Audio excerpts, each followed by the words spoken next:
This is the Lone Crater YouTube. We hope this video helps. In this video, I will explain how to play chess live. First, set up the board with the white queen on a white square and the black queen on a black square. Each player begins with 16 pieces, 1 king, 1 queen, 2 rooks, 2 knights, 2 bishops, and 8 pawns. Understand that the goal is to checkmate your opponent's king, meaning it is under attack and has no legal moves to escape. Learning the unique movements of each piece is your initial step to mastering the game.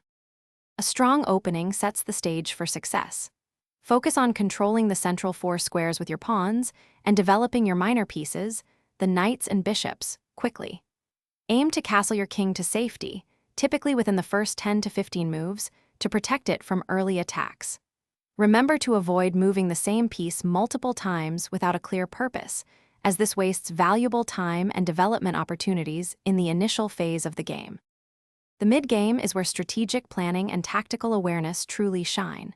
Constantly look for tactical opportunities such as forks, where one piece attacks 2, or pins, where a piece is blocked from moving. Evaluate the material on the board and the strengths of your position. Develop a clear plan to exploit your opponent's weaknesses, while always ensuring your own king remains safe and your pieces work together harmoniously. This balance is key to gaining an advantage. As the game progresses into the endgame, the strategy shifts significantly. Pawns become incredibly powerful, and promoting one to a queen is often the decisive factor. Your king, once a target, now becomes an active fighting piece, essential for supporting your pawns and attacking your opponents.